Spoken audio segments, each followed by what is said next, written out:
Like, she makes it a good point. She's like, no, this was my husband's. My husband is dead. It belongs to me. Like, this is my rightful stuff. Like, nobody else can take Okay. this. It's not something. She's like, this is mine. I'm Wait, they gonna were like married? do. Yeah.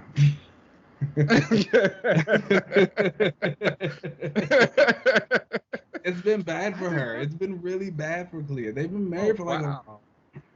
they got married like a long time ago, but then it's like, oh, she's always getting like banished or something, and she just can't stick around, and so it's like Strange just be out here doing him. He's Because a he was man. definitely in Captain Marvel. He's a man. He's a man. It's disgusting. It's absolutely And didn't he? disgusting. Wasn't he with Night Nurse? What? I, It's wow. nasty. Yeah.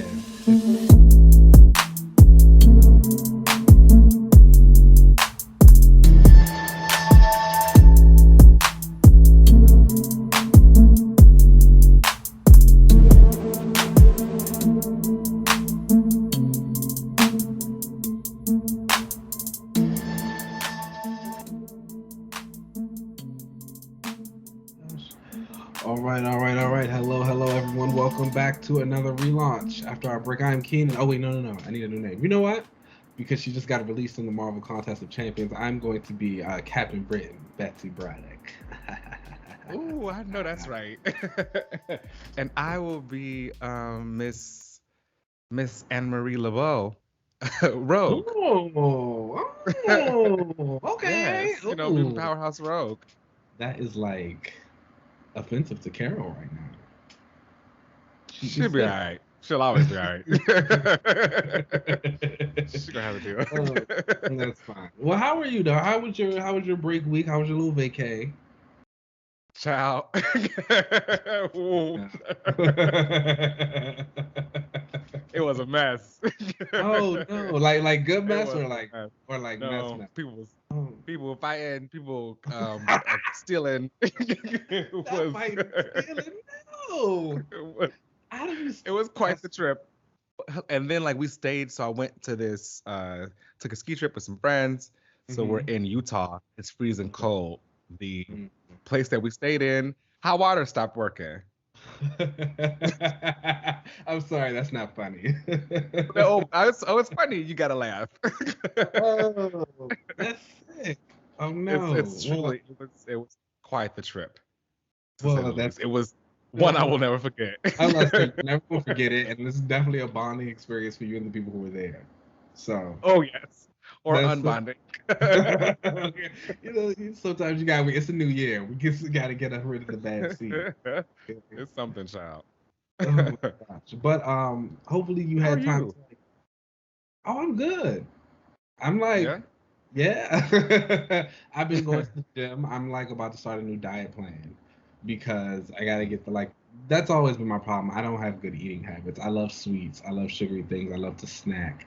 Um, so I'm gonna stop doing that. But I hate cooking. Everybody knows I hate I'm cooking. not. Like I don't want to be in the kitchen at Me all. neither. Like at all. It's so much I'm not the work. It's best so cook. much work. I can cook my like I can throw down a little bit. I'm not going to lie to you about that. But Oh, okay.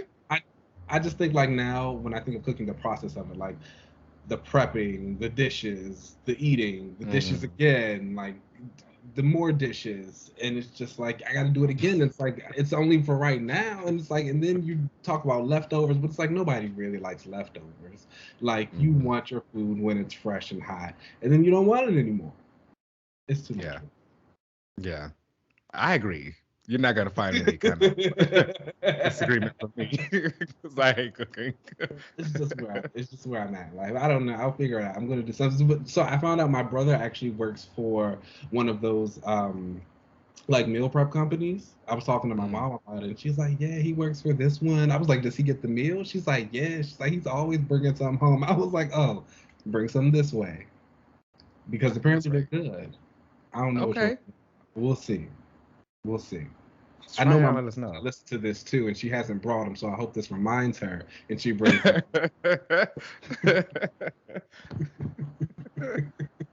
All right, and with that, let's get into the comics of the week. And the first one is Devil's Reign, X-Men #2, and this comes from Jerry Duggan and Phil Noto, I believe, is on art. Now, I didn't actually read this, so Take it away. I did, and I actually really enjoyed this. I'll have to say, I am not the, biggest fan of Emma Frost. I like her for superficial reasons. I like her outfits and her sassy comments. But I will say that I think Duggan writes a very great Emma Frost. Like, she is very you can read one of his issues and really kind of realize exactly the kind of character she is. From her that diamond exterior, but still like kind of soft on the inside kind of thing that they have with her going on. You instantly get that from her in this. And this issue opens with Emma meeting with her lawyers because she has been framed for murder from the last issue. And she recounts all the stuff with her attorneys about how, like, as long as you gave Kingpin a little bit of a piece of the pie, you could pretty much do whatever you want to. And then it's shown how she used to like telepathically cloak herself as Sue Storm and go into her bank accounts and steal money.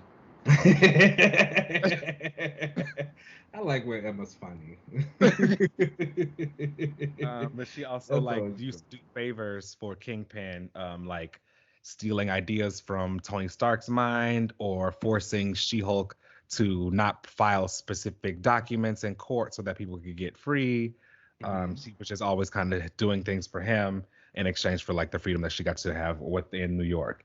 And then we get a flashback about how in the last issue we saw Elektra killed some people that Kingpin wanted killed, and this little girl saw her. Elektra comes and meets up with Emma Frost and is like, "Hey, girl, I need help because a child saw me. So like we need to figure something out because if this girl tells her parents about what she saw, she's gonna end up getting herself killed." So they end up going and trying to help the little girl out. They make it to her place and she's asleep, but she's by herself. It turns out that the girl had already told her foster parents and they were going to the police to get a reward for the information about who she saw as far as Elektra killing those people. So Elektra's like, if she's already told her parents, it's probably too late. Like they've already found out. Kingpin probably already knows. We need to take care of this. And Emma's like, don't worry, there's always somebody in New York we can call. And who should call? Spider-Man, because Spider-Man just happens to be like swinging by. And it's Spider-Man in his black costume with the like white. So just to kind of give you a flashback of it's supposed to be like, in the 80s. Iconic. An era, truly. So they end up like saving this little girl. Elektra murders all these cops because the cops are on Kingpin's side and they're coming to like take Elektra and Emma down. And they end up saving everyone there. I mean, well, not saving, killing. Elektra ends up like killing. Elektra ends up killing all of the people, and Spider-Man kind of stops and fights the police on their behalf because like Emma basically like telepathically makes them so that they can have an escape with the girl. And the little girl's like, are you kidnapping me? And Emma's like, no, I'm not kidnapping you. Like, I'm helping you get out of this. She takes her into this car. And of course, outside there were already someone like snapping pictures of Emma getting into the car with this girl. And it was Kingpin who was taking these pictures, or Kingpin's like assailant was taking these pictures for him. Because now back in the present, Emma is like, on the run. They're in London, and it's noted that mutants aren't like welcome there. But she has a secret gate that she has in the old like London Hellfire Club building.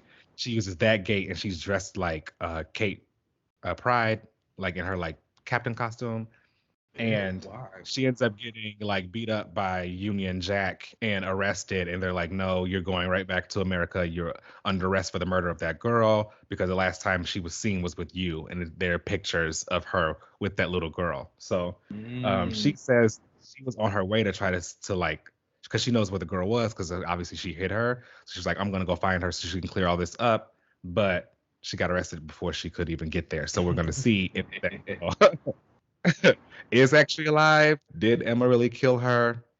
Who knows? Okay. She killed her, but she probably didn't. I mean, she kills a lot of kids. This is true. She has no problem getting kids killed. Um, So so I don't know. But we'll it see. would. Well, that's interesting. I mean, that sounds like a fun little like tie-in story. I It mean, is. from what I've seen, all of the Devil's Reigns tie-ins tend to be like better than the main story. I've been So, enjoying the main story, and this little tie-in has been pretty great. Well, it's tying in it's tying in more so to like the X-Men and their affairs more so than what's actually happening in Devil's Reign. They're just using like Kingpin to be the cause of everything here, but I actually really enjoyed the mini and the art too.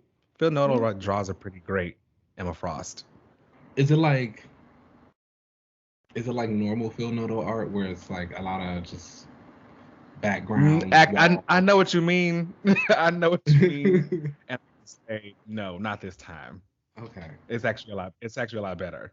Maybe it's because it's Emma and he just likes to draw her. I don't know, he but does draw a lot of pinups on not. her.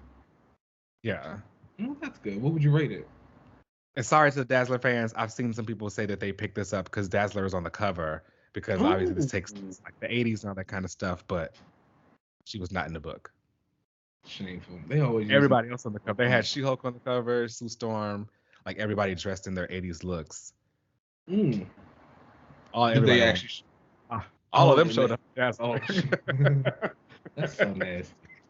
That's so nasty. They could have showed her them at a club or something like that, and like just had her singing in the background, even like her name on a sign. Nothing for They do Dazzler. her so Sorry. wrong. They do her so wrong. What would you Um, rate this? Honestly, I had to give this issue a 4 out of 5. I enjoyed the Elektra stuff, especially the Elektra Emma little showdown what they had each other when Emma Elektra was asking for help. And the art was pretty good. I like the Spider-Man cameo as well. Yeah, Um, and again, Dugan has a really great grasp on Emma and Elektra. yeah. You know, my Okay. murdering girl. So I actually really That's what I enjoyed say. this issue. Once you said she was killing people, I was like, oh, he like Yeah. this. Okay. Next up on the list is Moon Knight #9, and that comes from Jed McKay and Alessandro Capuccio. And so, this is like my book.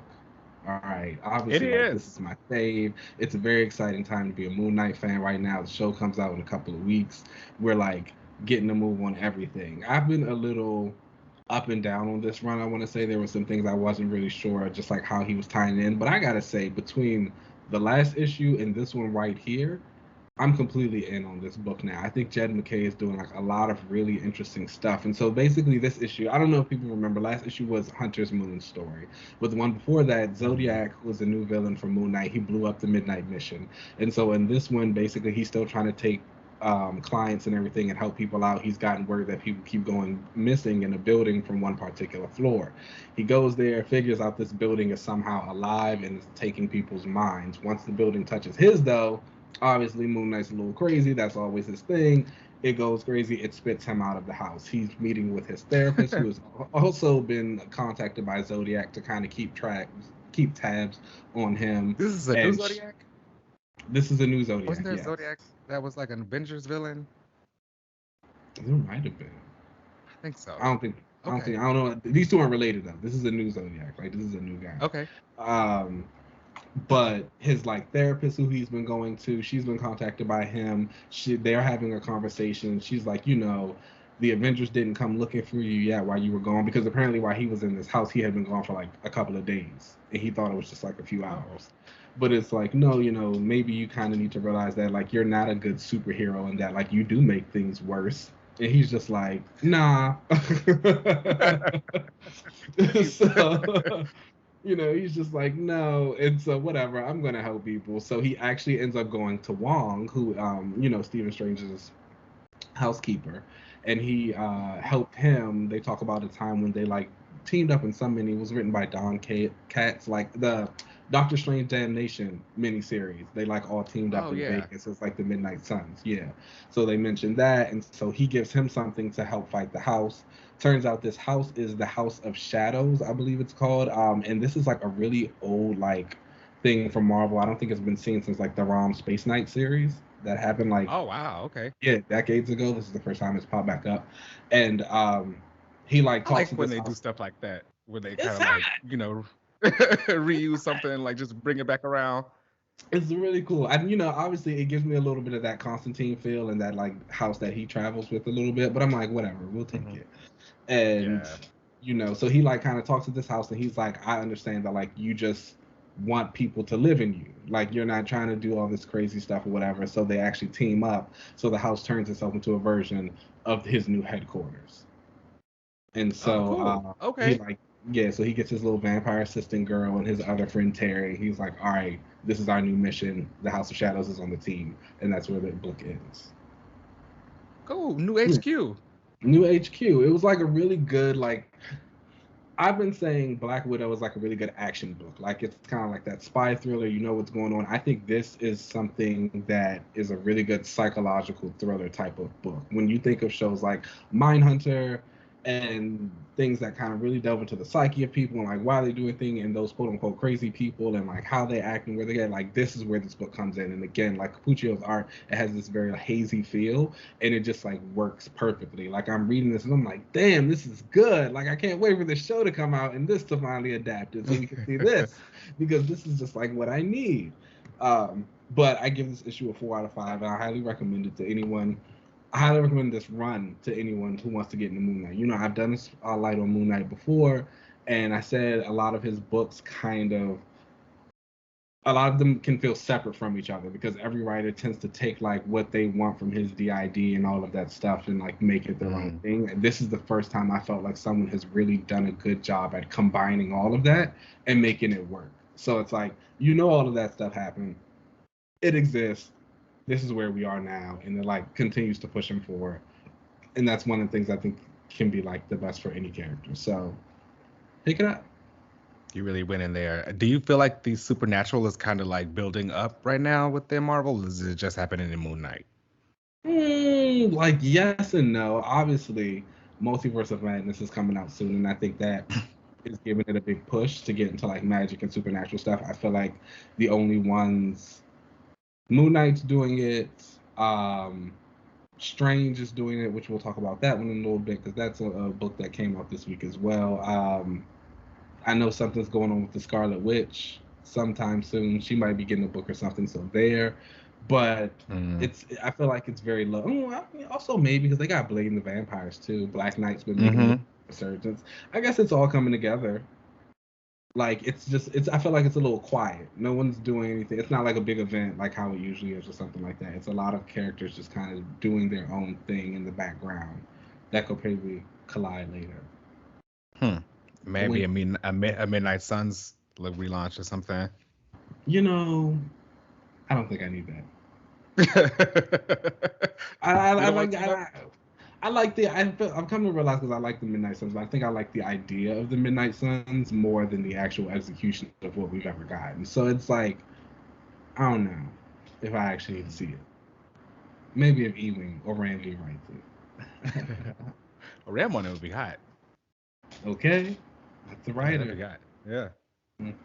All right, and next up we have X-Men 9, and this again comes from Jerry Duggan with art by, it wasn't Pepe Larraz on this art, was it? It was Javier Pina.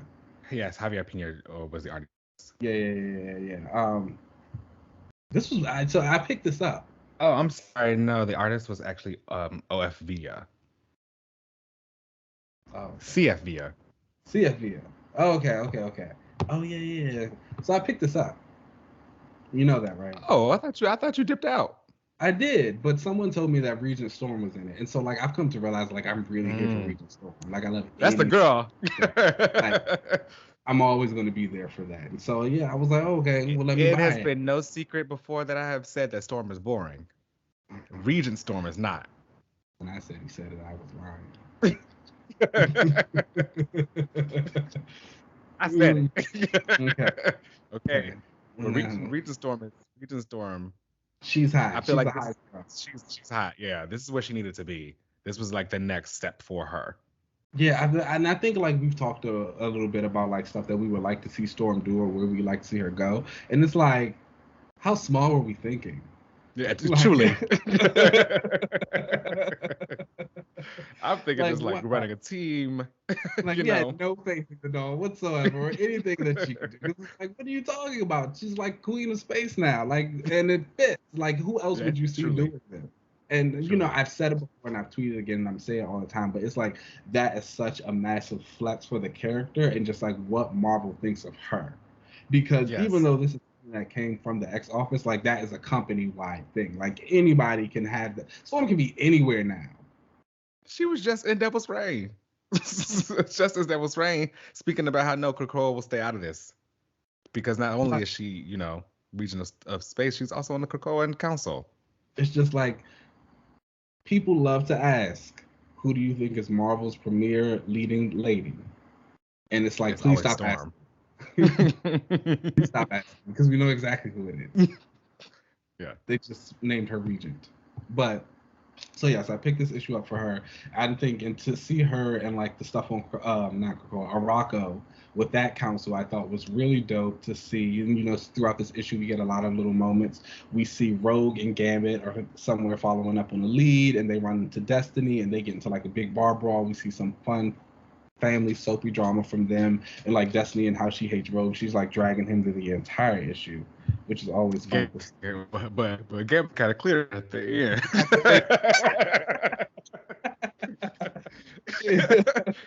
he took all that shade, let her get it out, but at the end of it, he cleared it and was like, say what you want to, but my love don't come with strings, and I know that stung.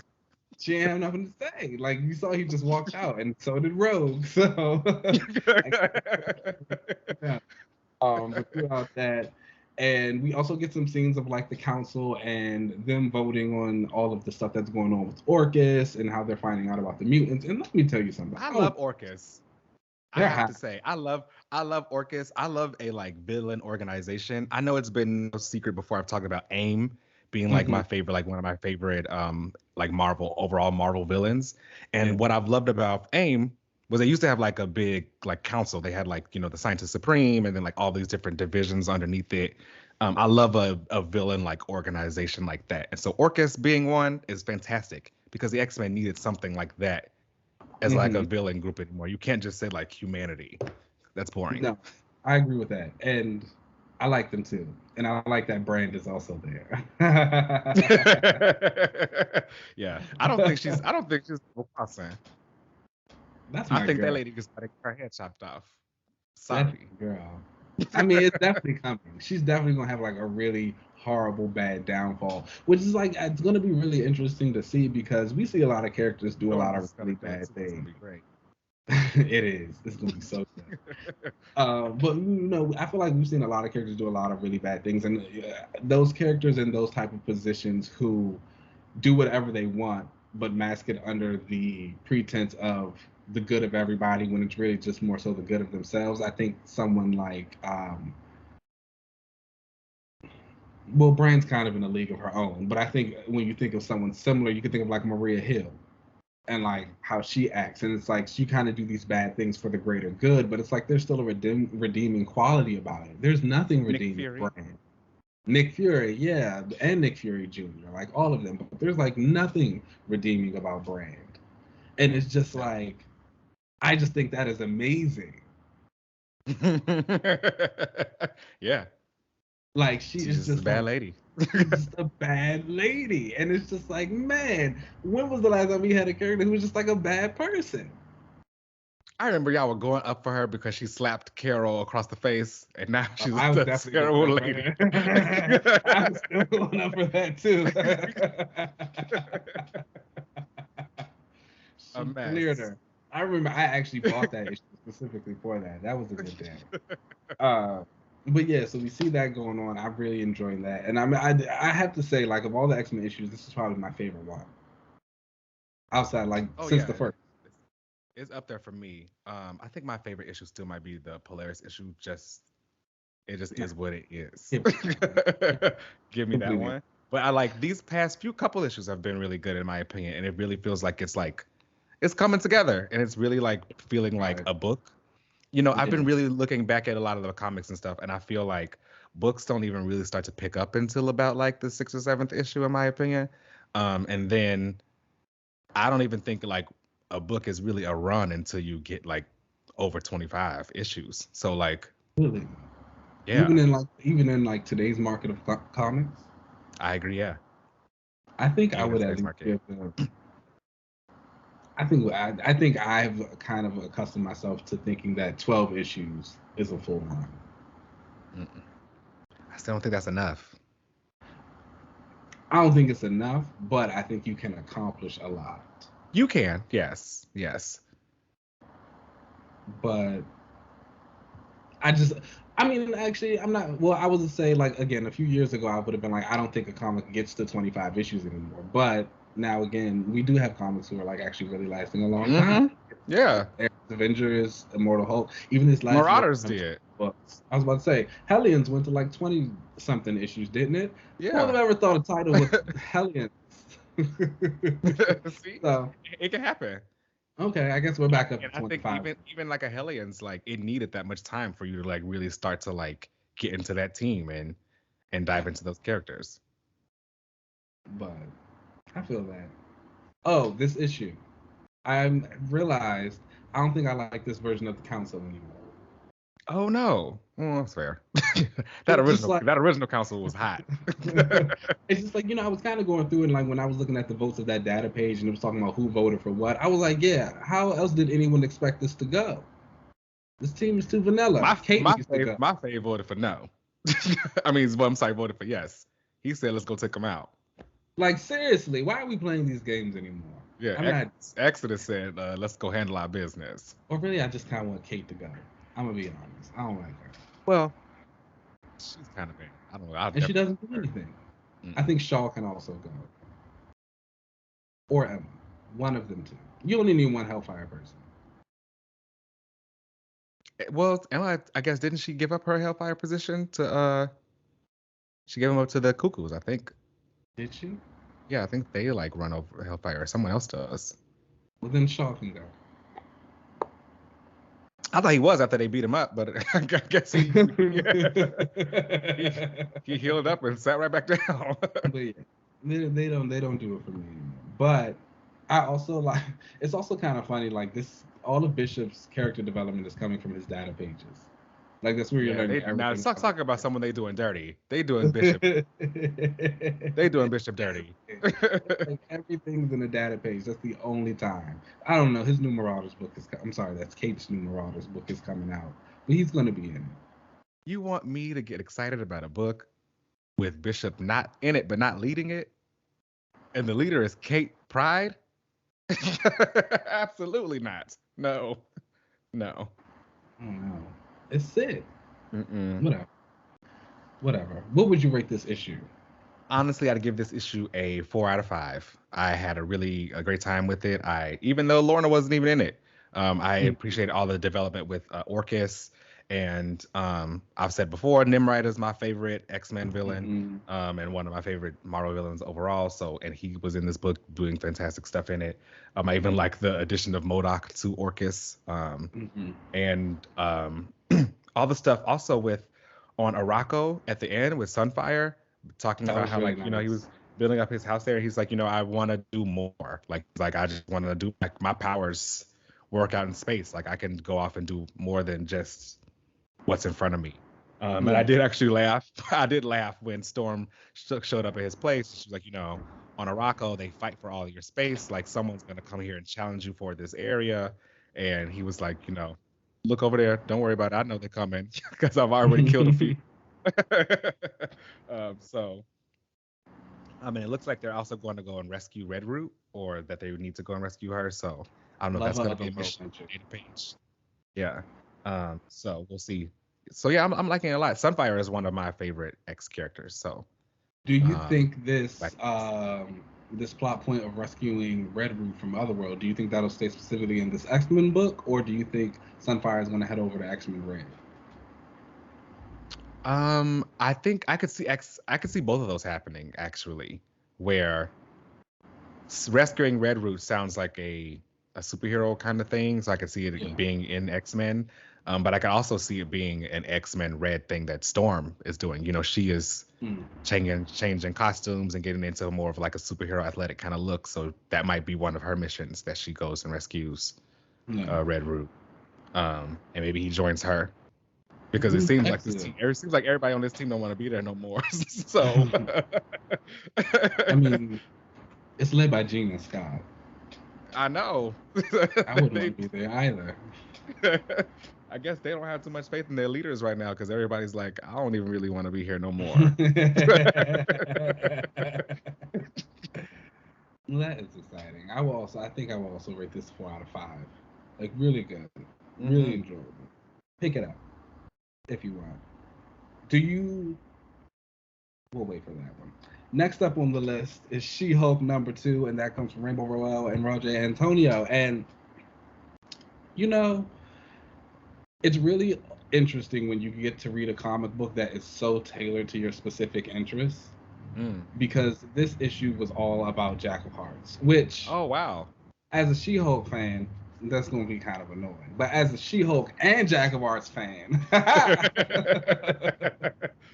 yeah, I had a really good time. So basically, you know, they spent just a little bit of the book kind of detailing the history of Jack of Hearts and who he is, and like how he got to where he was and when he died, because his power was overwhelming him and he had to fly up in space and like kind of committed suicide a little bit. But and then it's like he was in a tube, but then he woke up from that tube and he was drawn to Jennifer.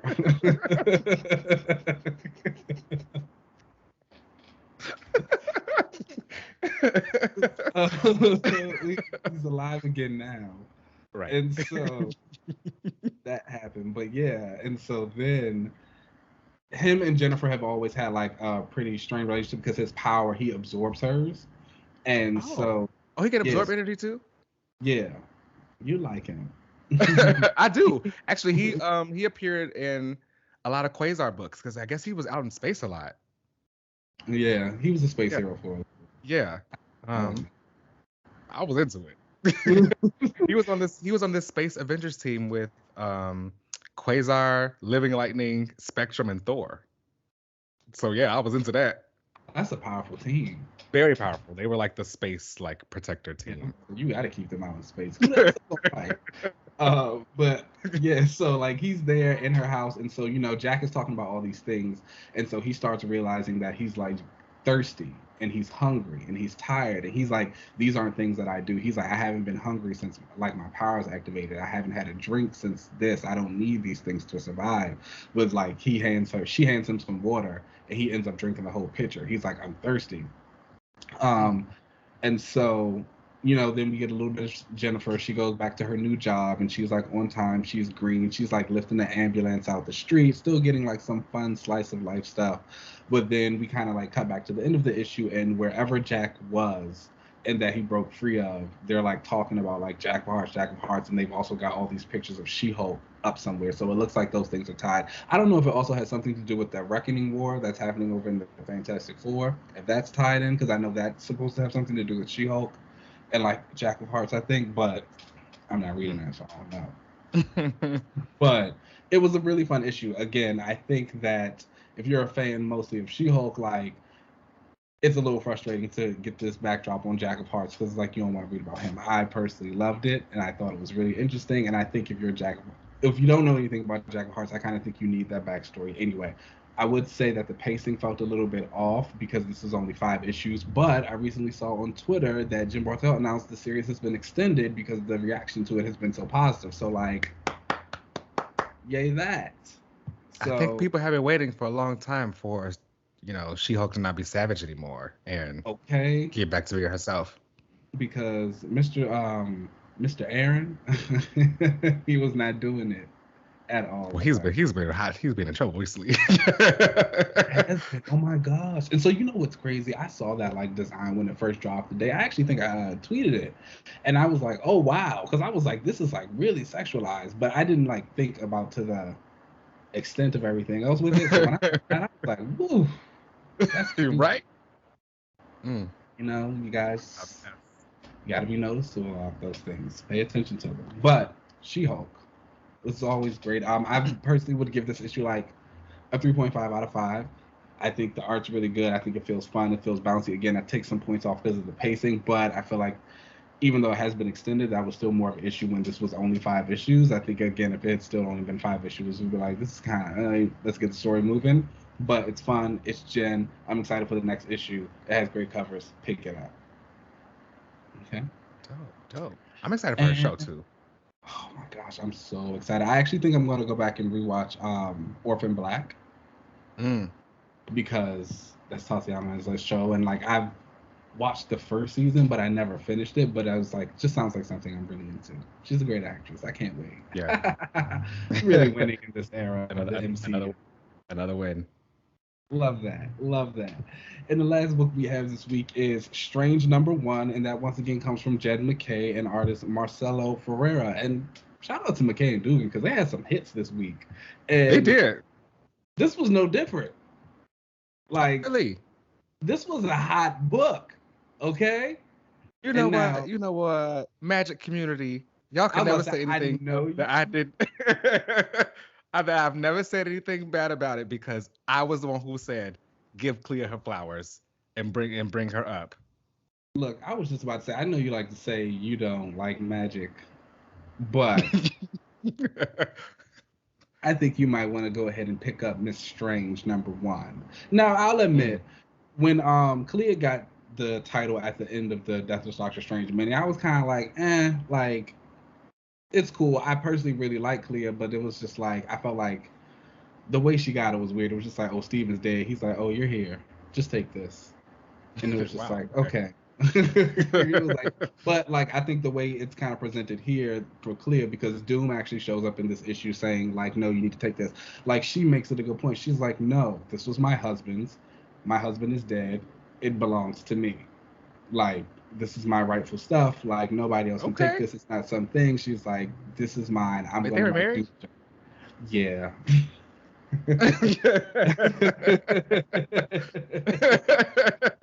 It's been bad for her. It's been really bad for Clea. They've been married for like they got married like a long time ago, but then it's like, oh, she's always getting like banished or something, and she just can't stick around, and so it's like Strange just be out here doing him. Because he was definitely in Captain Marvel. He's a man. It's disgusting. It's absolutely and disgusting. Wasn't he with Night Nurse? What? It's nasty. Yeah, it's crazy. But nonetheless, Clea is here. Clea is here, and she has all of her things. And yeah. So the beginning of the issue actually kind of starts up. It's a foreshadowing moment. She's fighting this guy named the Harvestman, and he's telling her like, you cannot resurrect Stephen Strange, and she's like, I'm the Sorcerer Supreme. I'm going to do what I want. And then the rest of the issue is just kind of like her getting acclimated to everything. We have some really nice magic feats in here. The art is like fantastic. It's big. It's epic. It's like mysterious. The Harvestman's design is amazing. He has a gold mask, and just like a gold mask is almost like a white suit. It's just always gonna hit. I'm sorry. So it's like, they just look good. So it really gets this. It's a nice introduction to Clea. I think she's exciting. I think for the girls who love powers, this is like a book for you because you get to see a lot of that. She's flying around. She's blasting. She has like this one little moment where her head is kind of like energized. It's almost like a white fire. You know, it's giving a little binary tease a little bit. Just like, really the villains look good. Like, it's a good book. The ending like has these two like come out. There's gold mask and it's got like this giant scythe thing, and it's like this monster thing. I'm looking at the page right now. It's screaming Thunderstrike. It's like, yeah, this is hot. Is this a mini or is this an ongoing? It's an ongoing. Oh wow, okay, good.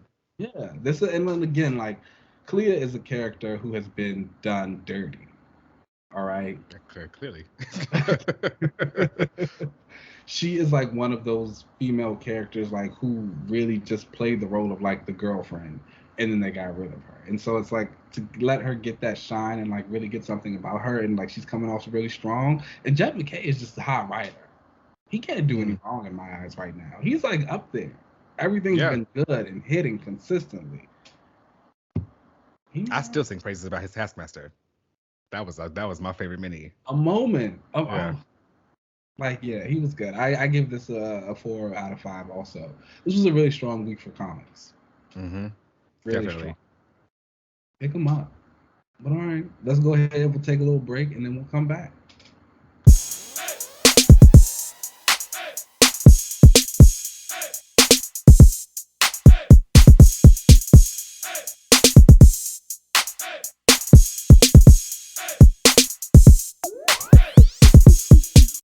All right, y'all. Welcome back to the panel section of the show, and we want to do something a little fun, get into the MCU, because right now we're kind of in a little bit of a break before things kind of ramp back up again. We just got out of No Way Home, so I wanted to do a little chit chat about some of the new trailers that came out, and kind of see where things are going. Now we are in March, and that means it's Moon Knight March, as some are calling it. That Moon Knight trailer dropped, and I will say, like, that looked fantastic.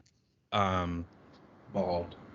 the whole him sitting there with like talking in that accent. I know you had talked about him being from Chicago, but he had this like English accent. But Yeah, I don't actually think that's going to be like the whole like Chicago. So the thing about Mark is that he is a young Jewish boy from Chicago, and I think I saw an article from the creator or the writer of this series saying like he wasn't even Jewish in this show. So I don't know if that's going to be like a thing anymore. So the accent might be real. I thought the Jewish thing was like Important. Yeah, it very is. important.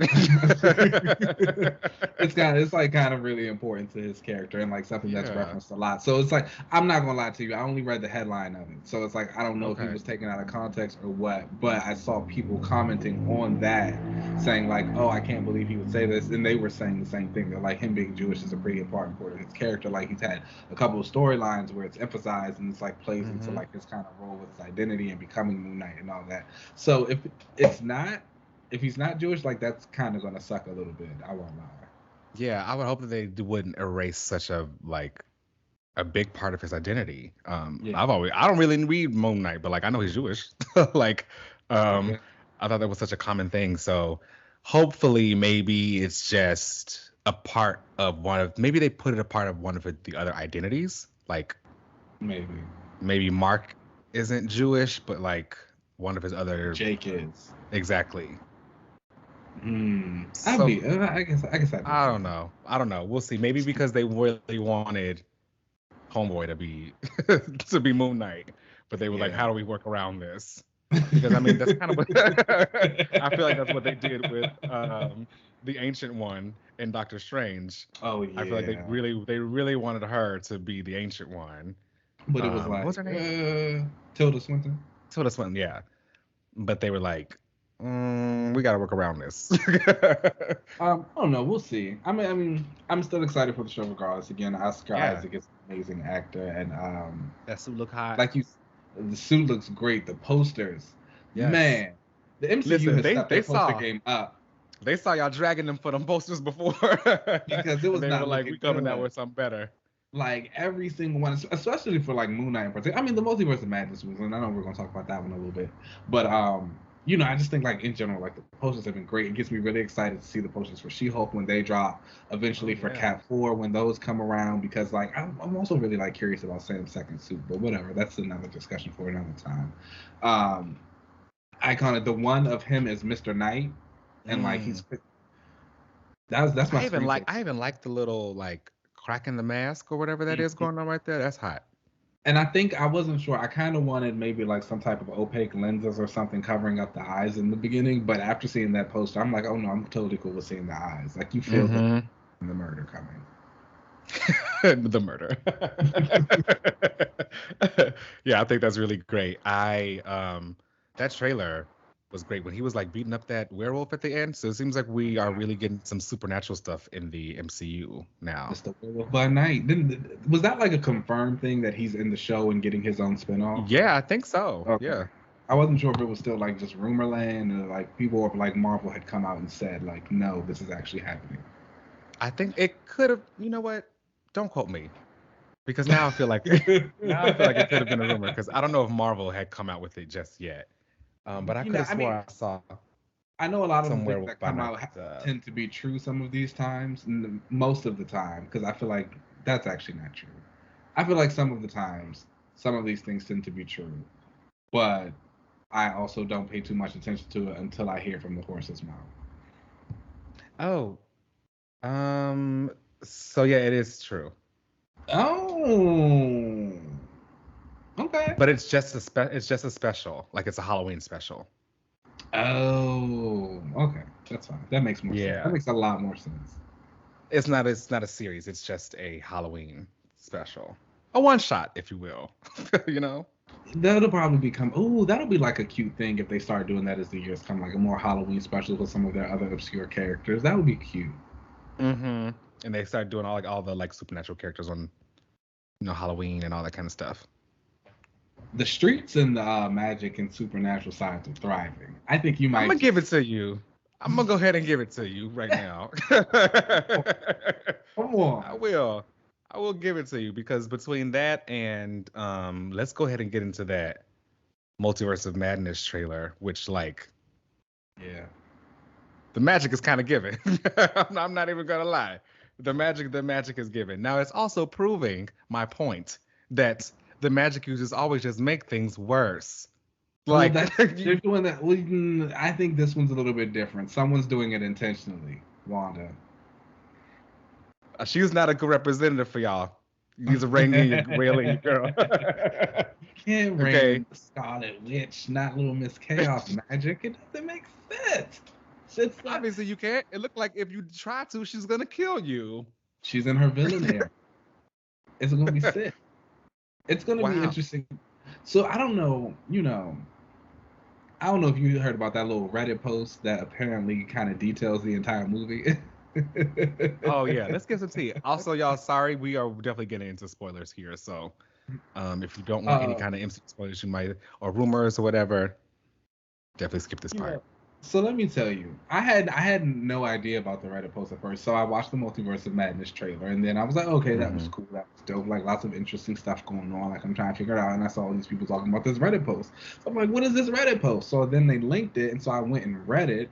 And then after I read the whole thing, I went back and watched the trailer again, and I was like, oh yeah, all of this is definitely happening. Yeah. Let me tell you something. The Reddit girls, they always have it. Always. One thing about the Reddit users is they will have all of the leaks, the info, and 9 times out of 10 they're usually right. It was crazy. And I had seen all the stuff that they talked about with Multiverse of Madness a while ago on there, and I was like, ain't no way they doing all of this, but it looks like based on this trailer, it was right. It showed me. It showed me. And it's like really funny because now, like, I think it's just one of those things where also it's like even if you hadn't read the post, you kind of like understand what's happening with this Multiverse of Madness mess, and that a lot of other studios and like how comic book characters have been portrayed are probably going to make some appearances. We've seen all the interviews with Patrick Stewart getting asked about Charles Xavier, and he's like got to do his thing. Again, we just saw like Matt Murdock and No Way Home and the other two. And like we see it now, so it's like everyone's already expecting it a little bit, but it's gonna be good for some people. It's good for the Daredevil fans like myself. Yes. I've already seen again, I don't pay too much until I hear from the horse's mouth, but sometimes they're true, and I've seen the word about a couple more Daredevil projects in the works, so it's like. Well, I mean, you saw that the Netflix shows are coming to Disney Plus at the end of the month. I'm still under the impression or under the belief that they aren't going to make those canon.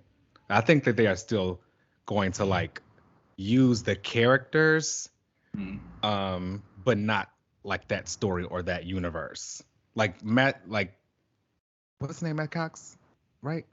Charlie Cox. I don't know why I was mixing up. I truly believe he's Daredevil. No, just really, he is. I do think that like Charlie Cox will be Daredevil in the MCU, but I don't think he will be that Daredevil. I mean, I'm okay with that because I don't want Elektra to come back or that Elektra. I found some old tweets of mine dragging her, and I was like, it still stinks. They didn't do my girl the best justice there. Fighting was fantastic. The killing and all that was fantastic.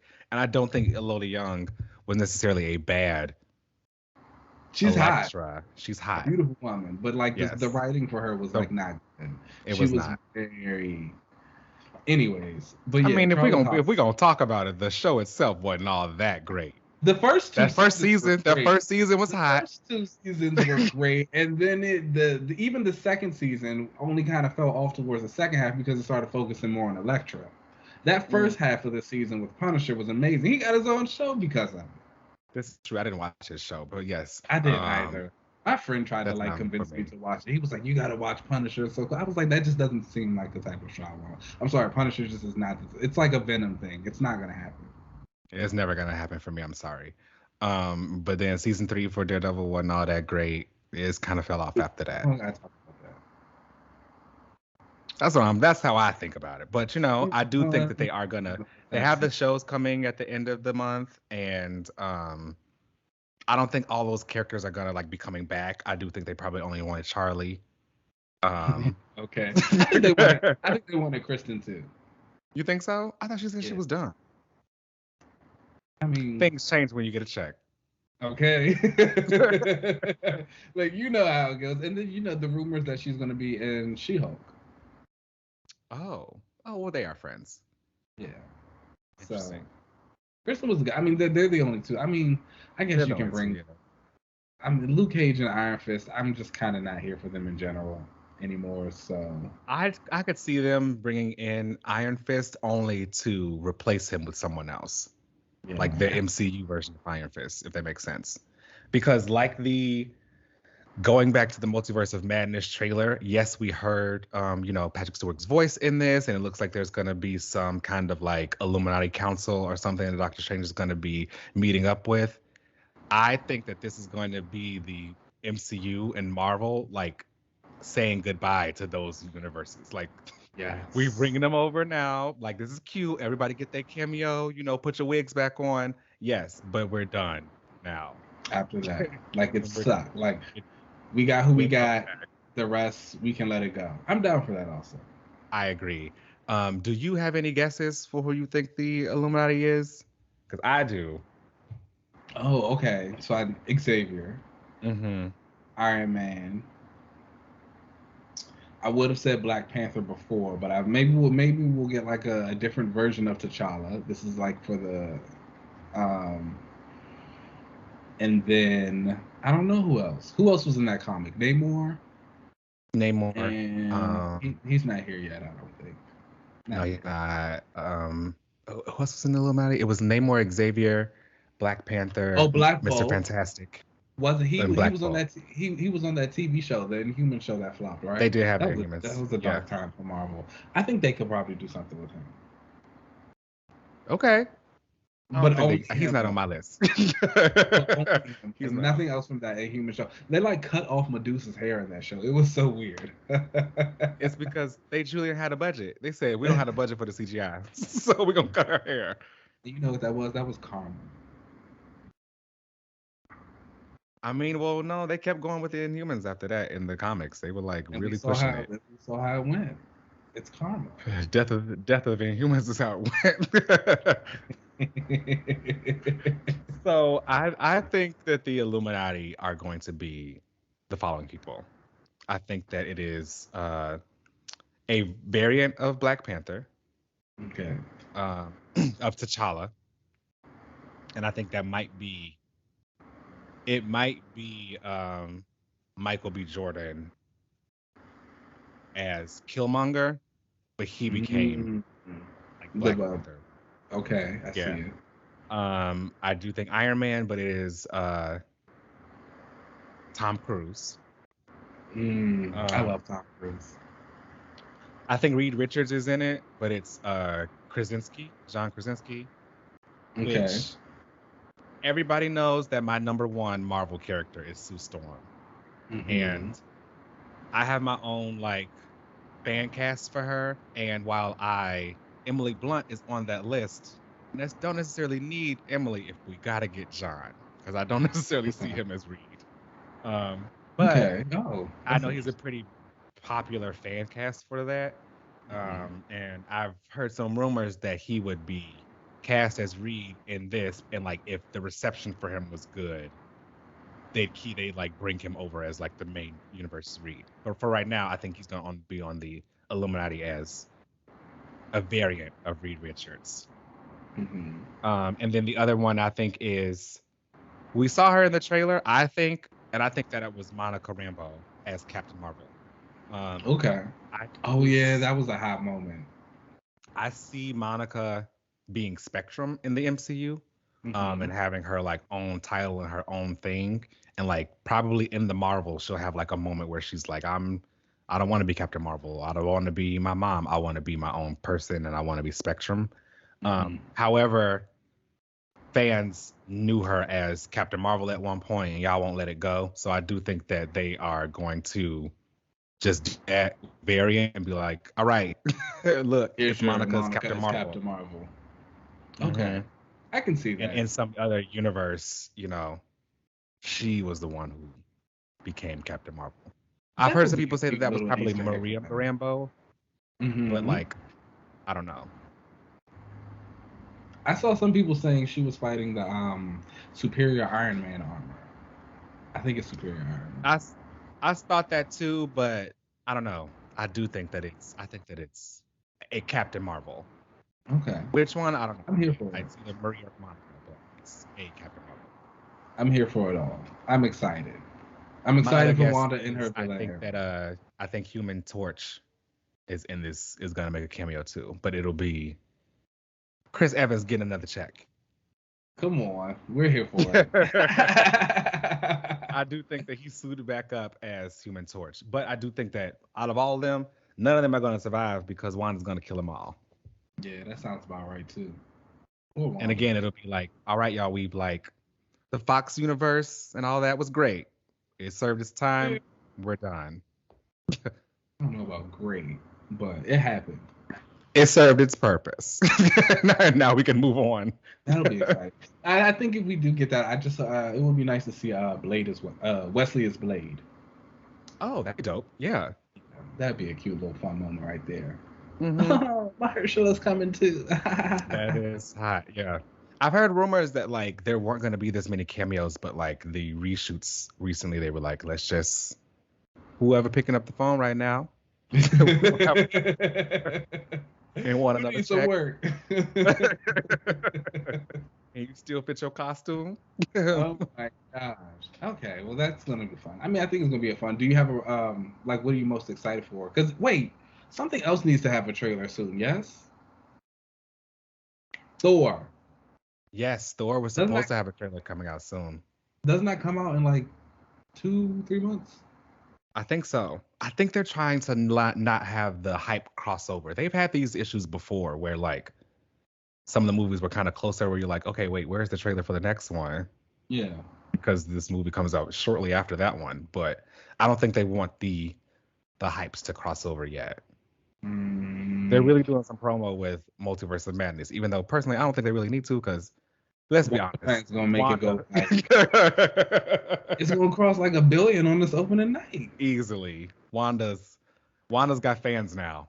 They can't be stopped either. And you know, like I saw the rumor again. I don't know if it was true or not, but like something that she just got her contract extended for like 7 years. Oh wow, I saw that. I think that's a rumor.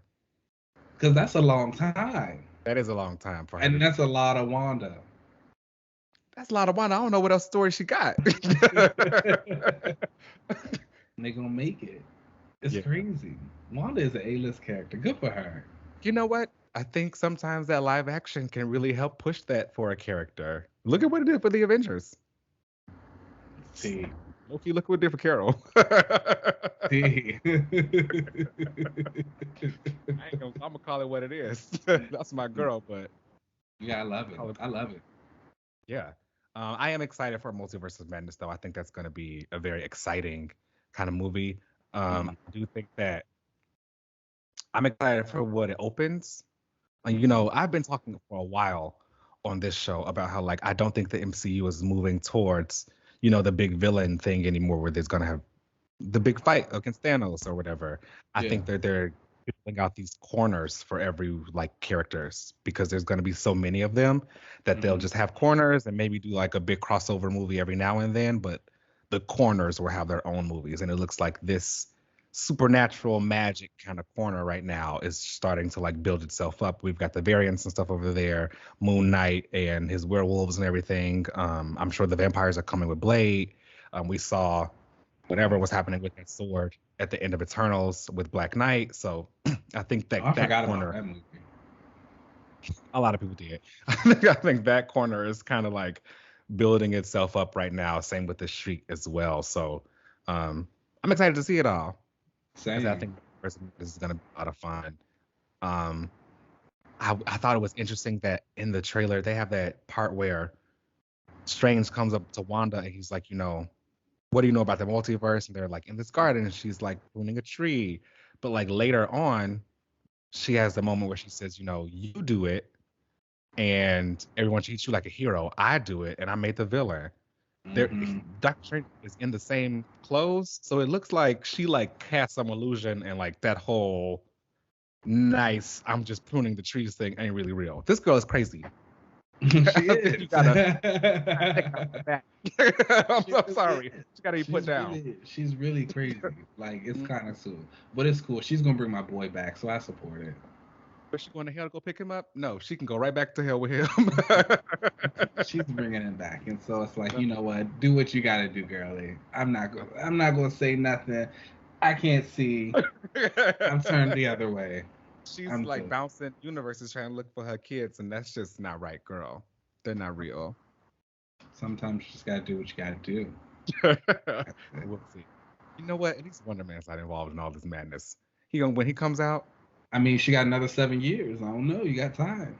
I really don't want that. I really don't. Let's keep them far away from each other.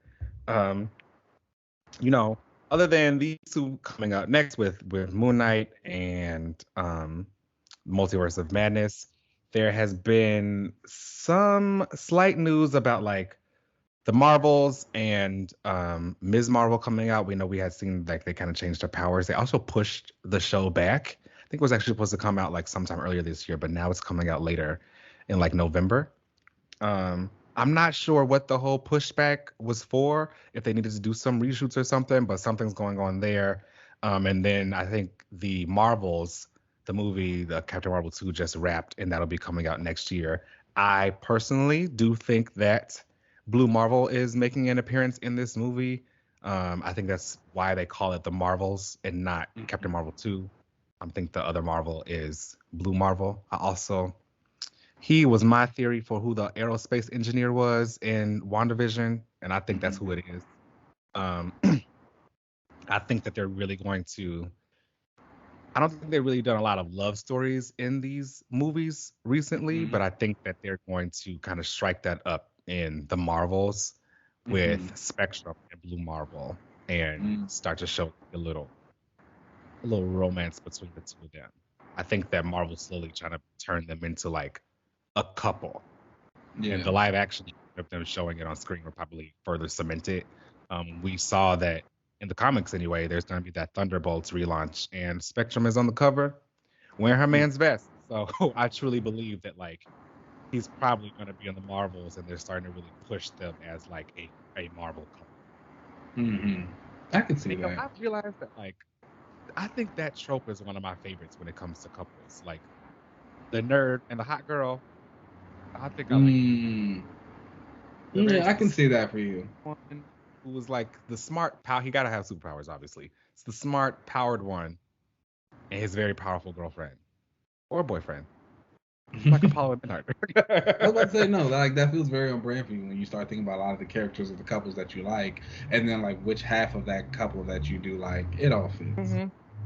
And they ride for each other. I like a ride or die couple. So I am really excited to see what goes on with that.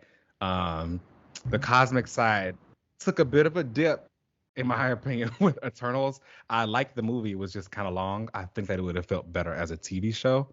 But I do think that, like, damn, really?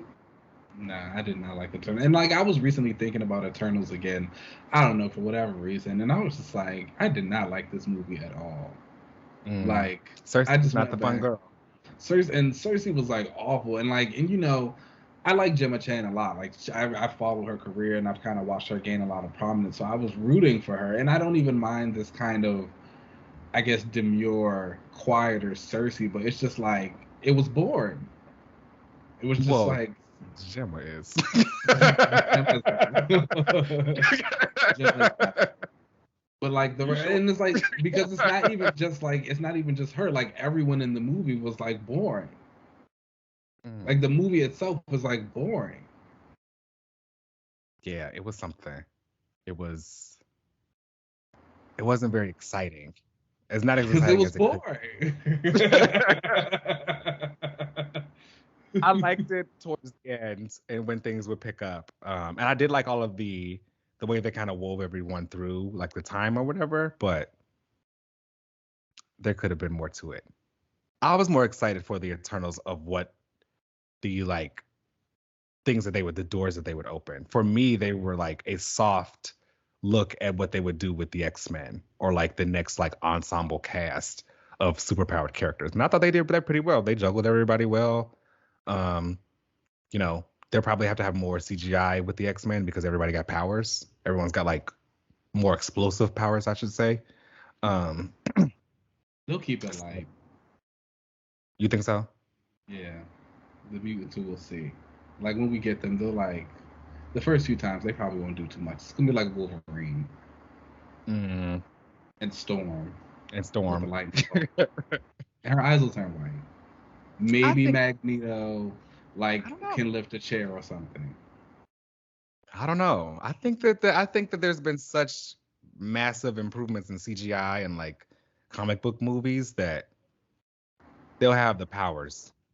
Not as big as like an Infinity War or something, but that first one, I think that they will at least be using it more than just, the third act final battle.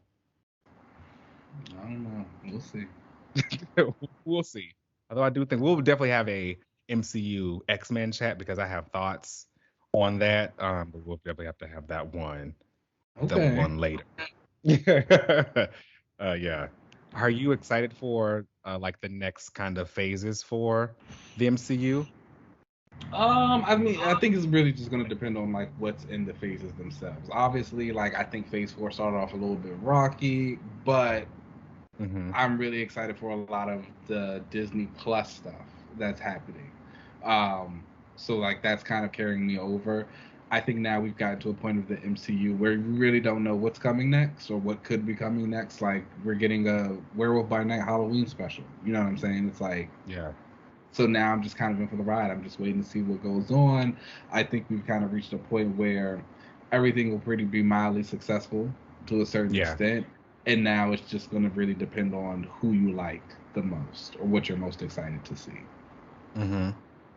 It's interesting that you say that because I feel like that also reflects how I feel about the comics and like fans with the comics.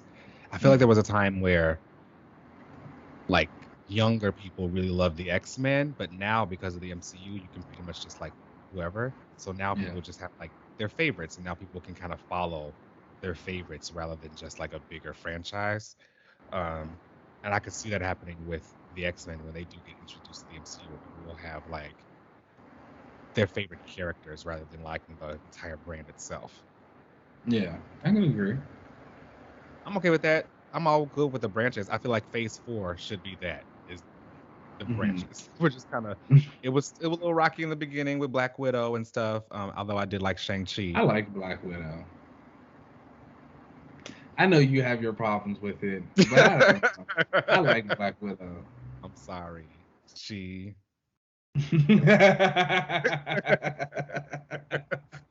it was all right, but y'all know Uh, that's that was something. But again, I feel like this is more them building out those branches. They're letting go of like the past kind of characters, either they're killing them off or letting them ride off into the sunset. We see that with Hawkeye and the new Hawkeye. We're about to definitely see that with Thor. Although I don't know what they're doing with Odinson because if they're following the storyline of Jane, she dies because of cancer. So I wonder if they're going to kill her off in the MCU or kind of her back as a mm, Valkyrie. I don't know. I think the whole like Jane thing is a little weird just because it's Natalie Portman. Yeah. She I love Natalie Portman, but she a little wishy-washy when it comes to the MCU and the superheroes. So it's like I really don't know. It's like obviously she got the bag for this to come back, but it's also like she don't really No, care. that's how I feel about Emily Blunt because well, I wouldn't mind her as Sue. Like, yeah, she definitely could fit that. She also been a little wishy-washy with it because I know they asked her to be Black Widow, I think Yeah. twice. I think she was also almost Captain Marvel. Um, Something is telling me that if John Krasinski did end up becoming Reed, Hmm. that Emily was like, listen, I know y'all really want me. But if y'all want me, my man Yeah, gotta be in this too. yeah, I can see And I that. think he really wanted to be Captain America. Oh, okay. Yeah. But I I could guess he did do that. Like he did that Jack Ryan show for Amazon Prime right Mhm. after. He was trying to be like the action guy for a little bit. The spirit of Jim is just too strong in him. I'm sorry. Truly, truly. It just is. He It's just gotta let it go. sorry. Is I that is Reed. So but again, I feel like, Emily Blunt came into the room. She Mhm. told him step outside, go to the car real quick. She said, now listen, I know y'all really here for me. And if you want I'll me, do. you gotta get my man. I can see that. I And I support it. get it. I support it. I understand, girl. It just be Um, that way sometimes. but I am excited for like the things that are really on the horizon for the MCU. Next week I think is the Disney Plus like Investor Day. And last time we found out like all that information, like where they were moving things with Disney Plus, new shows that were coming out. Normally on Investor Day they don't really have like a lot of footage and everything to show because again it's mostly just for investors to see how much stock and everything has gone up for Disney Plus. But we'll see. I think they'll probably have a lot more updates, probably with the Fantastic Four and the Hmm. X-Men. I do think that maybe not the X-Men, the movie, but I do think that the Fantastic Four and mutants as like a concept and stuff are going to be coming up a lot sooner than we think. Yeah, I can hear. Yeah, I feel that way. It'll Yeah. be fun. I'm ready for the casting. That'll be the day. The internet is The gonna internet's going crazy. I'm going to be locked in. Like maybe I should take off. Which one do you think will have the biggest Oh, Storm. storm? Yeah. Storm for sure. For sure. Wolverine will be like whatever Wolverine. The men will love it. Hmm. Storm. Yeah, storm. Especially if she's not dark skinned. Oh Oh, gosh. oh man. I can't wait. I can't wait. That's gonna be the day. Oh man. I don't see her premiering in Black Panther 2 the way people have been rumored to think she would be. I'm Agreed. still weary about the rumor that Namor is gonna be in Black Panther 2. I've heard that he's already been cast, and that his background will be more. I think he is.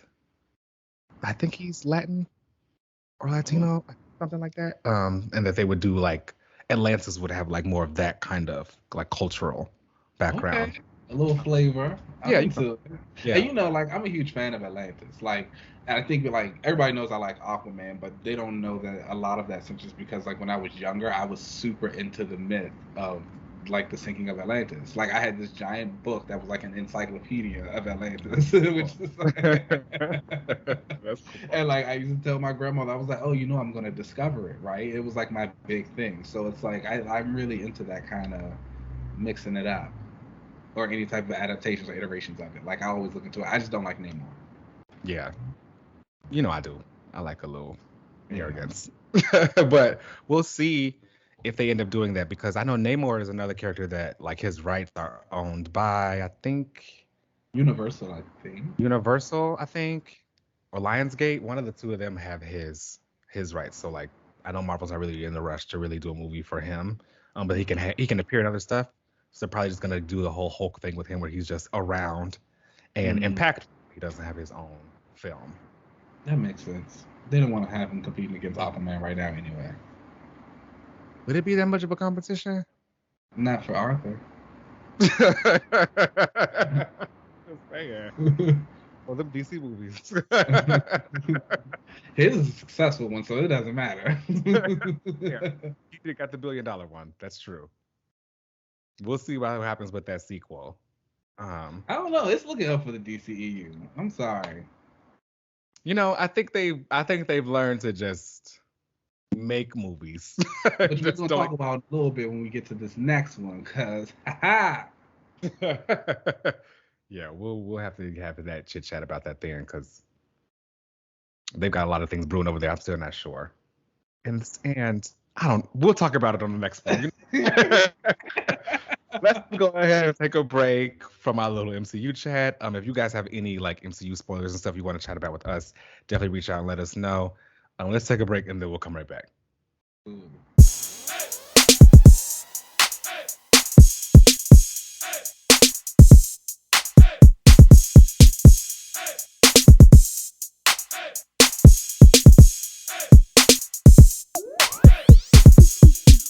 All right, hello. We are back for a rewatch of The Batman. Yes. Matt Reeves, The Batman. And what a movie. What a long ass movie. Very long. Okay, let me go ahead and say this really quick. You know, I'm not opposed to a long movie if I feel like, you know, it makes sense and there's a reason for it being long. There were some parts of this movie where it did not need to be that long. There was a lot of like posing and standing around at times that was like, okay, we can cut like half a second to 3 seconds off of this scene right now. But other than that, I loved it. Yeah, it was a really great movie from top to bottom. Like, I really enjoyed all the cinematography in it. Also, like, this felt like a Batman movie to me, compared to previous Batman movies, which felt more like a crime noir detective kind of thing, versus a superhero Batman movie. And I think the reason that this one felt more Batman was because Gotham felt so real in this one. Like, it felt like a real like place. It felt lived in, compared to like the other movies, which would just show like maybe an event or two or something happening in Gotham so that you know people live there, but the city itself didn't feel like it was a part of a part of Batman's like mythos, that it was like a part of the story. Yeah, where this one like really we did. saw how his like dad was like involved in the charities, and of course, you guys, as we go through, there will be spoilers throughout. So if you don't want to hear it, then you go ahead and like cut it.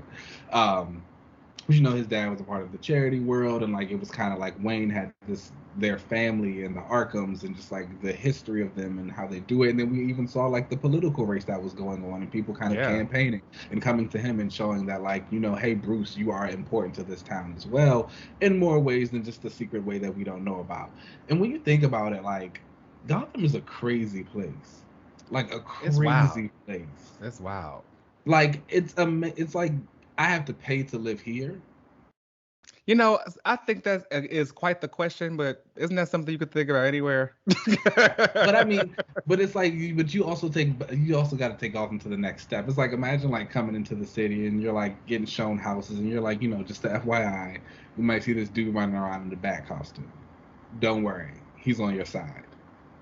I mean, how much rent?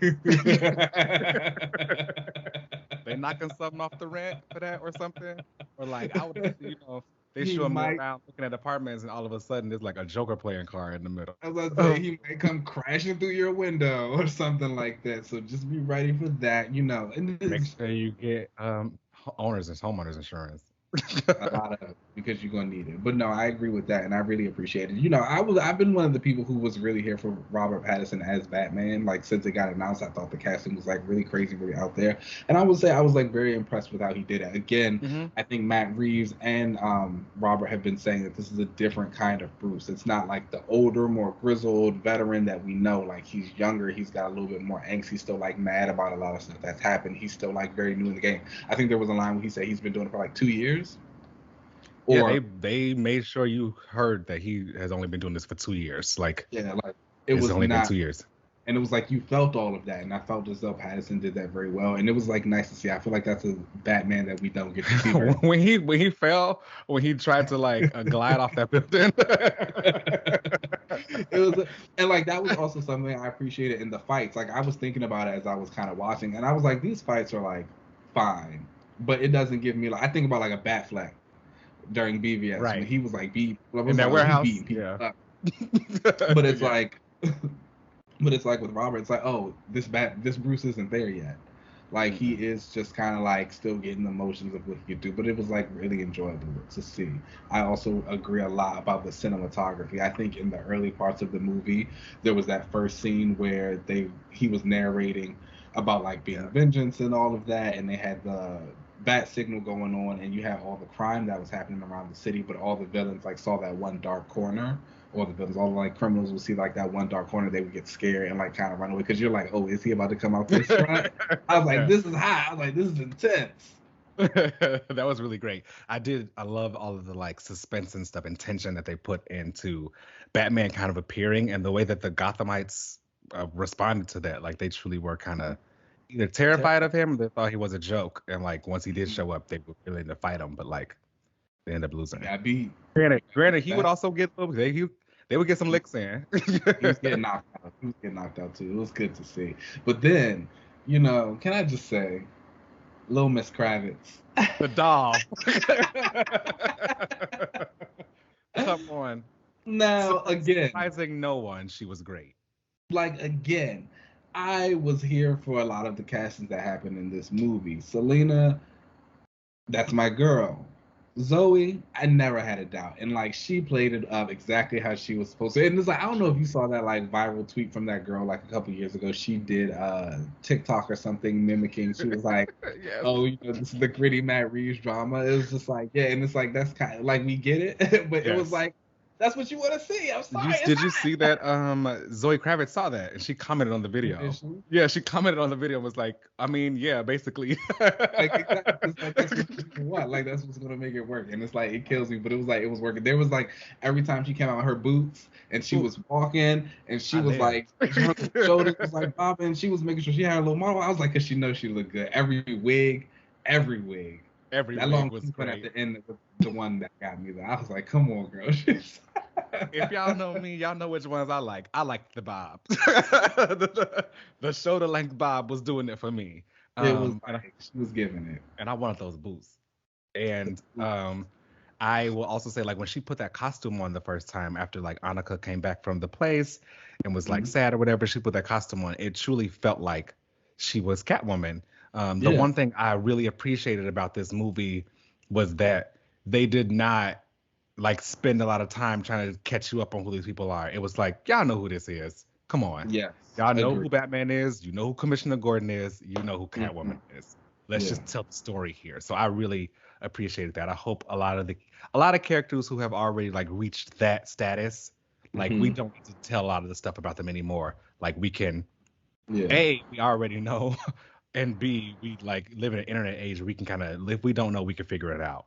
And I feel like, again, like you said, I feel like those characters have reached a status like where we know the basis of it, or they've just been around for so long that really all you can do is kind of like just get it to the nitty gritty and like keep it moving, because there's been so many, we've talked about continuity and all of those type of things over the years. There's been so many iterations of those stories, especially from DC, which reboots a lot. It's like, I don't need to tell you that like this version of Bruce or Gordon did this, this, and that. It's like, no, the overall theme of Gordon is like he was the commissioner of the police. Cool. Let's move on. We don't need to see his parents die, which we did not see them die in this. So like even though we did talk about it, but it was like the way that they spoke about it with like Carmine and like all the other villains and stuff. That was great. Casting all around, by the way. I loved everything that dealt with them. Fantastic. Paul Dano as the Riddler. Loved. Fantastic. I don't know too much. He said, I'm gonna act in this. Baby. Like, and so, I'm a Riddler guy. Like, I love the Riddler. And so, I always appreciated Jim Carrey's, like, campy Riddler version that we got back in the day. But I don't know too much about Paul Dano, so I wasn't, like, really sure what to expect. But, man, he blew me away. Like, he was acting. And it was just, like, even, like, the story how they created around Riddler and just like the orphanage and like kind of the people he dealt with online and his social media and like the way he did his killings, it was just like, this is hot. Yeah, it was great. I really appreciated the way they kind of updated his story Mm-hmm. without changing it, Mm-hmm. I've always thought his name was Edward Nigma. It But is. I did like that, like, I think in this one it was Edward something else, but he had Yeah. like multiple aliases, so I appreciated Mm-hmm. that.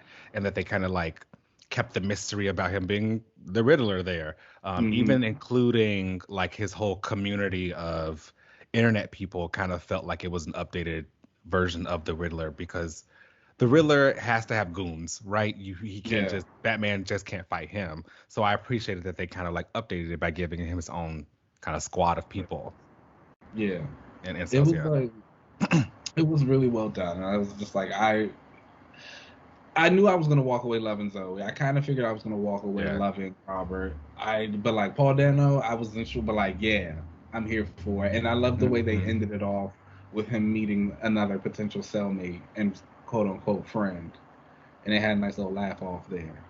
Now, do you think that was the Joker? No, I mean it's a nice Easter egg, but like I don't think. I think we'll know who's the Joker like when they get cast. I only was okay with that being a hint at the Joker because I was actually a fan of the Joker War. That With just jokes and recently, I riddles. think it, yeah, jokes and riddles. I liked that. I thought it was interesting. One thing that always happens in Gotham is somebody always take it over. Some villain of his always try to take it over.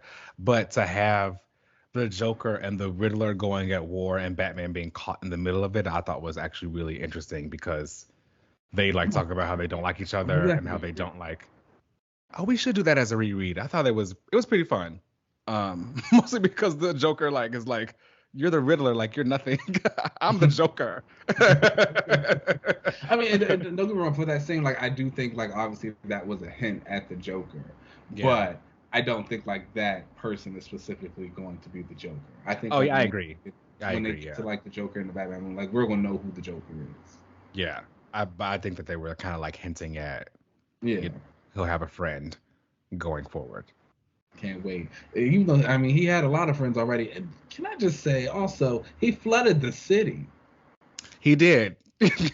He did. Like that's crazy, and like I was like watching the end of it, and again, this is kind of when I realized that the movie was a little bit long because once the city started flooding, I was like, hold on, we still got more movie left. Right. Batman got to save all these people still. I was like, what's happening? But no, and then we get to like the end after all the city's flooded, and the girl who's just been elected mayor. She's talking about some, we need to restore faith in our politicians, and I'm like, is that what we need to do? Because it's like I don't think so. Like the faith is gone. This Yeah. man flood. The National Guard is here. Like someone needs We got to do a lot more than that. Yeah. And that be the thing Gotham is about living in struggling. Gotham. It's like you just wake up one day and it's like, oh no, now the city's flooded. Because some crazy person flooded it. Yay. But I Because bet. he's inspired by this other crazy guy running around in a bat suit. But hey, the rent cheap. Okay. Where they gonna go? Hmm. I really enjoyed this movie. I thought all of it was great. I will say though, for me, I'm a fan of Batman, but I think that I am a bigger fan of the Bat family than I am of Batman by himself. So Hmm. Batman working with someone in the Bat family is always great to me. So with Selina in this movie, that made it great because I like him working with someone else, and Yeah. Zoe Kravitz was fantastic. Going forward, can we finally bring in Robin? Mm. Like, we need more Jake. I think that's what we need. Like, it's about time we bring him in and actually show like Batman working with someone else. I think what is the most interesting thing about Batman and Robin or Batman and Nightwing is that Nightwing represents like this like hope and this like hope that Batman wants to protect. There's so many times where the two of them are together or where uh, Robin may step out of the room or something and they always ask, why did you have this kid out here like doing all this stuff? He's going to be in danger. And he's like, you know, I am helping him so that he doesn't become me. And I think that that is something that is very sad about the story of Batman, that he feels as though there's no redeeming how far he has become as the Batman. And he knows that like this untrained but highly skilled person, all the Bat family that all the strays that he pick up from all the different Robins and Signal and all these people, he feels as though there's something there for them. They're super talented, but they could go down the wrong path if they don't have something there, and they could end up like me. And I don't want that. So I would like to see that finally brought back. So you want the Robin specifically to be Dick? Like you don't want to do Jason, Tim, anybody else? Like you want specifically to get like that story so you can turn into Nightwing? Yes. Okay. I'd like to see the transformation into Nightwing.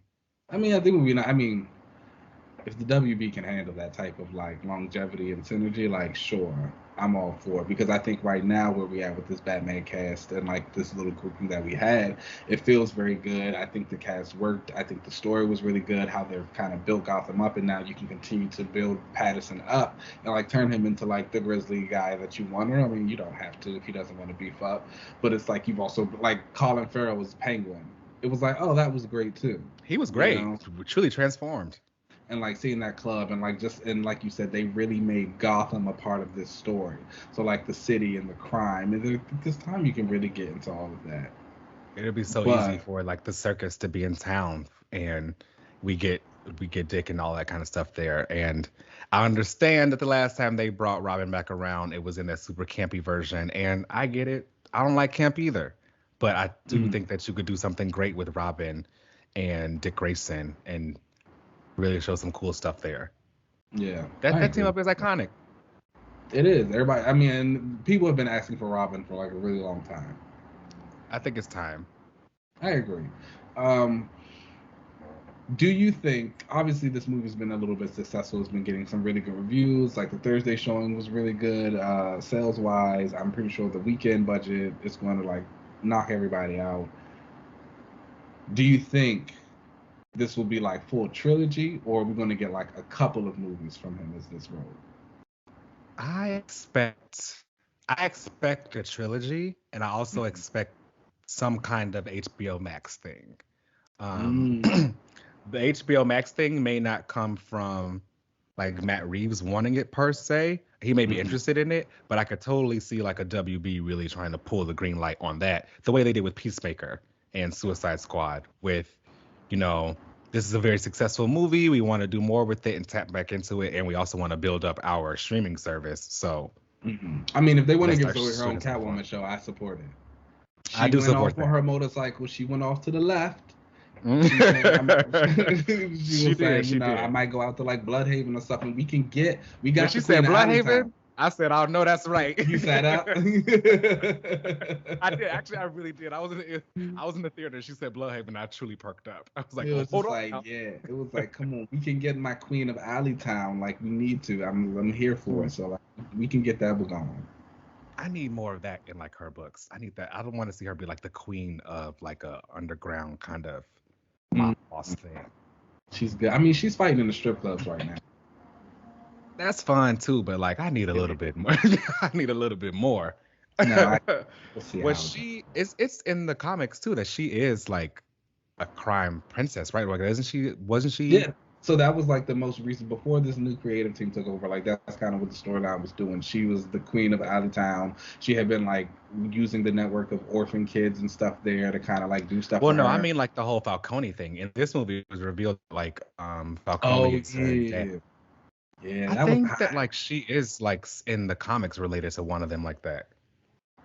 I gotta go back and check.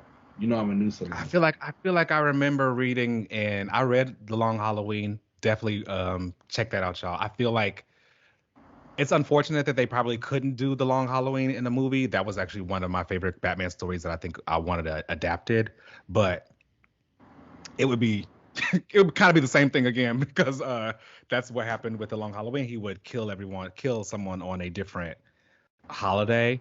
And with that, it kind of looks like this Riddler movie where like, you know, you have to go off and solve these crimes about who got killed and stuff. So it may be too similar.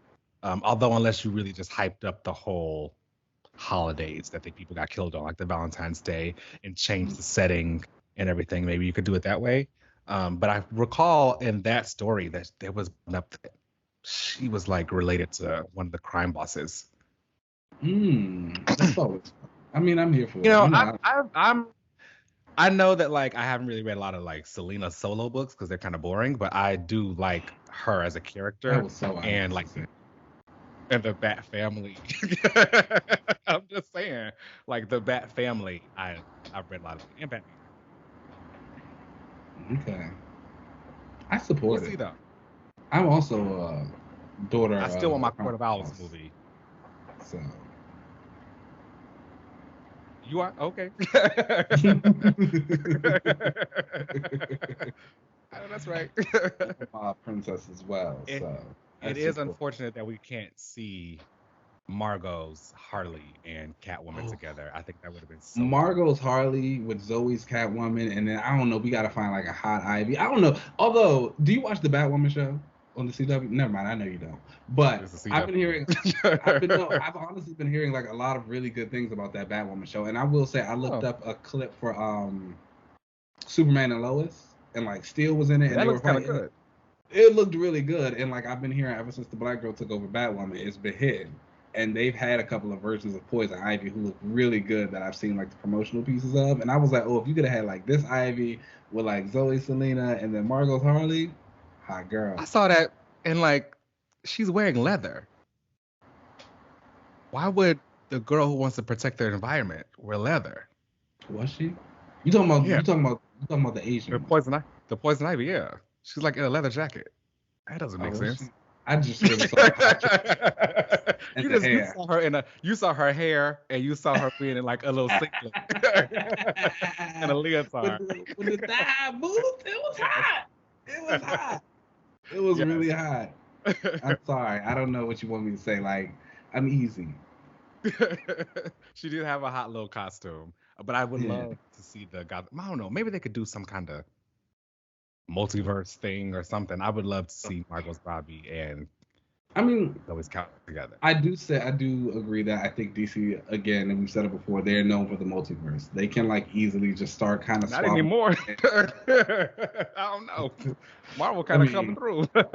They are, but like again, I think that even so, that just plays up to it. Like everybody knows what the multiverse is now. Whatever, just have Harley walking to set. Like, okay, she's there. We're not asking any more questions, especially with DC. Yeah, don't ask no questions. Just go along. This is what you want to see. We're giving you what you want to see. Like, just look at how long it's taking us to get here. Like, just take it. Yeah, you either like it or you don't. We just gotta move on. We're not gonna harp on it anymore. I'd love it. That'd be hot. I don't even care what they fighting. Just them kicking ass and doing all that kind of stuff. That'd be great. That's several tickets purchased for me. I'm there. Opening night. Maybe on a Thursday show. Yes. But yeah, overall, like I thought this movie was fantastic. Very long, and you felt how long it was. Like I said, Selena was great. Batman was great. I'm not quite sold on his Bruce, but again, I think he was just like young. And maybe I'm just used to Bruce being bigger. Yeah. Batfleck really spoiled us. He did. He looked like Bruce. that was a Bruce Wayne right there. That was a Bruce. But I don't know about Pattison. When he took his shirt off, I was like, Speaking of like big and beefy, do you remember at the scene where after he was like, we're in the place when it's flooding, he's fighting all the guys that were working for Riddler, and one of them shot him with shotgun close up, and he like injects himself with something. Do you think that was Venom? I thought that they would probably to use that somehow as being like a Venom in the future. I thought it was some kind of like just toxin or something that he made. Maybe not toxin, but like some kind of, I don't know. It just being like yellow. It was green. Whatever color, you know what I'm talking about. Yeah, I felt like I thought Venom too. But I don't want to see Bane again. Not again. No. I want to see Mr. Freeze. Me too. I think that should the second villain should be in the next. Agreed. Like he definitely needs to come back. Although I mostly because I just would be really interested to see how they do his abilities and like his freeze gun and all that stuff. I think it should be Freeze and Ivy. That's how they'll do it. Villains and do the two of them. Yeah. I wanted Freeze and Hugo Strange. Oh, that'd be good. Damn, Batman's got a rogues gallery. Iconic. He's kind of, I mean, he's kind of iconic. That's why we're it here. Is what it is. That's why we're here. Why we got the movies and all that stuff. Like he is that guy. I'm sorry. It's just it is what it is. Yeah. I know people are always sick of Batman the way they get sick of Wolverine because he's just always around, but it is what it is. He sells. He's that guy. Go see the Batman, you guys. The music is also really good. Oh yeah, I want to talk about that. Like the music in this movie was fantastic. All of the audio in it was great. I have like immersed myself in the soundtrack, and I have just been loving it. I can't wait to go to the gym the next time because I'm gonna play it in there too. Yeah, it was great. I liked all the little fight scenes in it too. I really enjoyed the one like fight in the hallway where the gun was going off, and that's how we saw the flashes of light. I thought that was really great. Selina and all her kicks. I love a girl her little who kicks. Her little kicks. Although I will say, you know, speaking of like the light going off, there were parts in this movie they could have turned the brightness up a couple notches. Yeah. Like it was that sepia tone that they were using everywhere. It was like, come on now, this is hard to see because I feel like one of the things that kept happening was the twins who worked for Penguin. I believe they were supposed to be Tweedledee and Tweedledum. I'm just gonna assume. I thought so too. Yeah. And so it was like I felt like they kept getting beat up, and so but we kept seeing them at the door.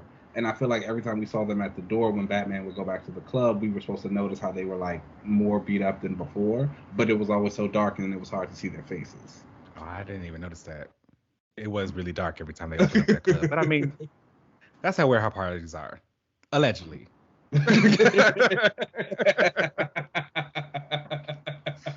Allegedly. You know, from what I heard. But I did think that like there were a lot of really cool like tidbits that left over into the movie too. Like when they were doing the flashes of Thomas Wayne talking about like his history, and they had like the Hush over it. Hush is one of the iconic Batman storylines. That was really cool. Yeah, I just thought that there was some really great stuff in it. I thought Penguin was really fun and the way that they fought. I'm not sure how I felt about the Batmobile. Oh, I didn't like it. It felt very underwhelming. But again, I try and like remember that like all of this is supposed to be like new to him and like in the very early stages and like raw. So I was like, it looks like a first car. That's fake. It did give first car.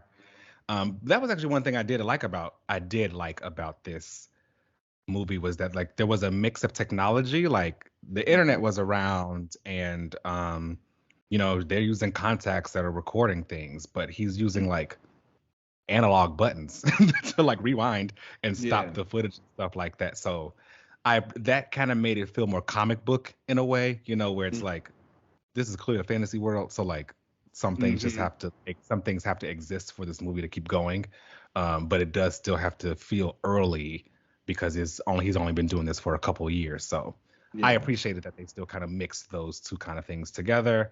But the Batmobile, I don't know. Maybe could have had a better than my first car. But I don't know. It still sounded the same the way they ran.